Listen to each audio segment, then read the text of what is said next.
A warm-up game of sorts. Slim defeat at the hands of Valencia in Alzira at the week in midweek.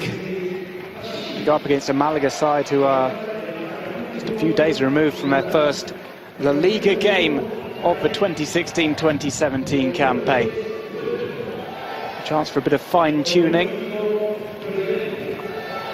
amidst some rather windy conditions. Malaga will have been training in similar conditions, of course. Well, here we go, underway. It's Malaga going from left to right in their blue and white shirts and blue shorts. Red and white kit, the Nigerian All-Stars.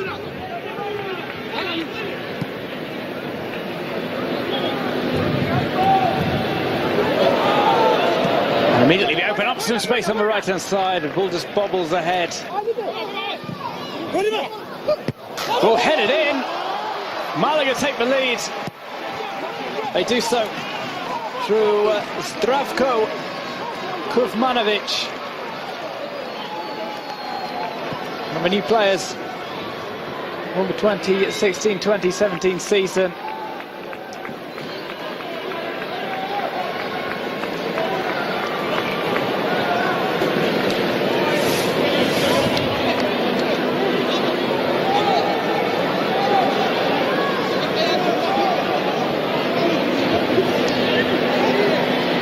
Wellington rolls back and that's a sloppy ball from him.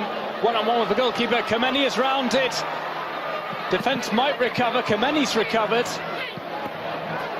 And the ball still might trickle in, and it has gone in. A comedy of errors at the back from Malaga has led to the NPFL All-Stars getting back on terms. It looked as if the defence had done enough after Kameni had forced the attacker wide on the one-on-one. Emmanuel, however, gets the ball into the net. One-on-one with Kameni, goes round him, took it slightly too long. Rosales held him up.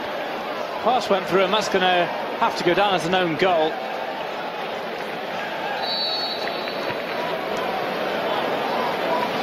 And it's off the foot of Wellington, the captain. And maybe the last touch was from the defender on the line. Llorente, or from Kameni, or from Emmanuel.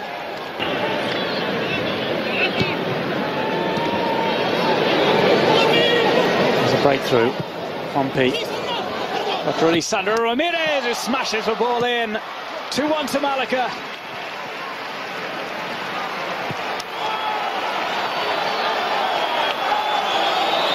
Powerful drive with the left foot to give Malaga back the lead.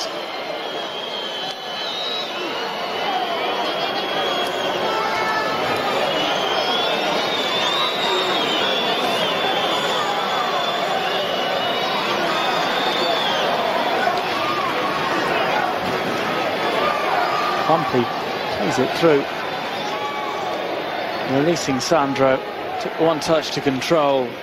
And the second one just put his foot through it. Jachet's back.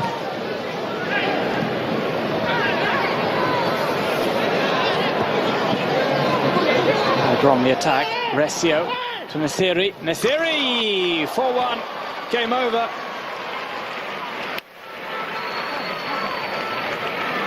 Slammed home on the player who came on for Sandro Ramirez.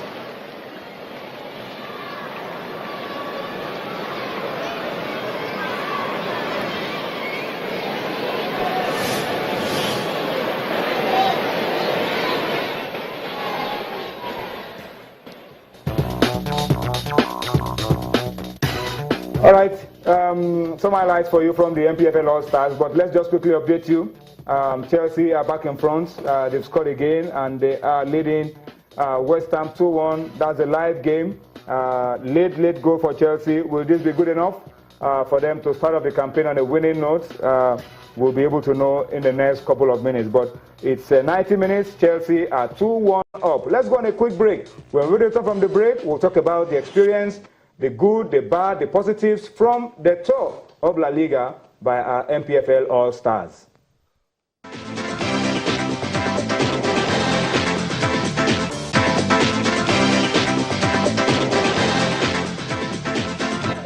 All right, so that's it. The MPFL All-Stars lost their final game to Atletico Madrid 2-1, but then we're not bothered too much about the results. We're only concerned about what lessons we can learn from this. Guys, very quickly, let's talk very briefly about the concepts, the positives that we can pick from it. We scored in every game, which is good for the confidence of our guys, and we hope this makes them better players.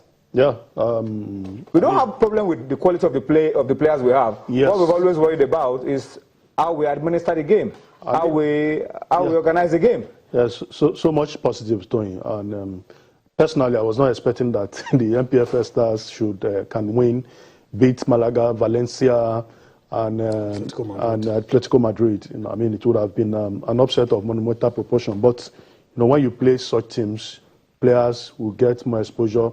The inferiority complex. Some of these players are traveling outside the African continent for the first time. You know, so they have played against some of the best in the world. What it means is that we are going to have, you know, better players coming back to the league, sharing their experiences, their times with their club mates. You know, that is, you know, ultimately going to rub off on the standard of our Premier League. And their mates can also have something to look forward to. That looking for consistent. You know, the Chan team, like we said last week, Salisu Yusuf will no longer run from pillar to pole.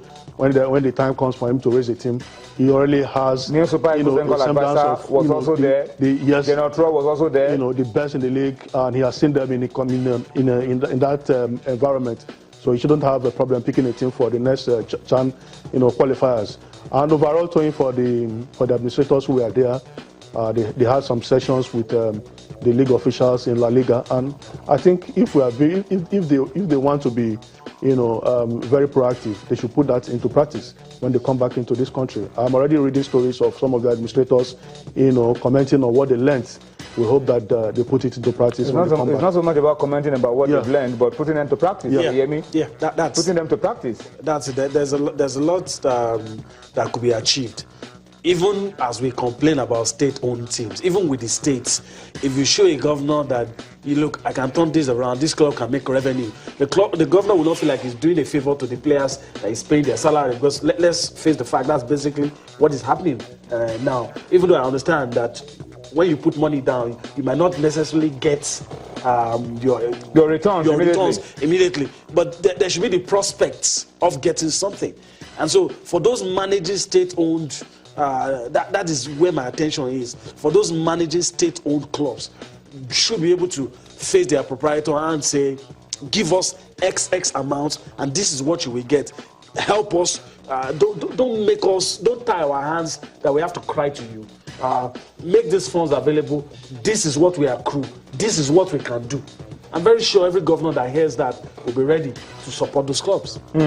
All right, so that's a win-win. The boys are back. They came back early this morning. Tomorrow we'll talk to you about the games to be played midweek. They are coming back, and immediately they are going into action for their clubs in the Nigeria Professional Football League. All right, I'm told this is where we have to draw curtains on sports. But before we go, let's leave you with this very inspiring story. The story of swimmer Joseph Schooling. I'm sure you know the story already. Joseph Schooling won gold for the first time for Singapore at the ongoing Rio 2016 Olympic Games. But guess what? 8 years ago, Joseph Schooling was taking a picture with Michael Phelps. And Michael Phelps was telling him, look, just dream about it and you will become it. And guess what? 8 years after, Michael Phelps lost to Joseph Schooling in the final of one of the events, and Joseph Schooling is now an Olympic gold medalist. Let's leave it with that as we wrap up sports tonight this Monday. Thank you for watching. See you tomorrow. Parliament, getting a standing ovation, I think that was pretty cool for me and my family, to have that honor and that chance for everyone to say the things that they said in front of us, and it was a cool feeling. I had goosebumps, and I have no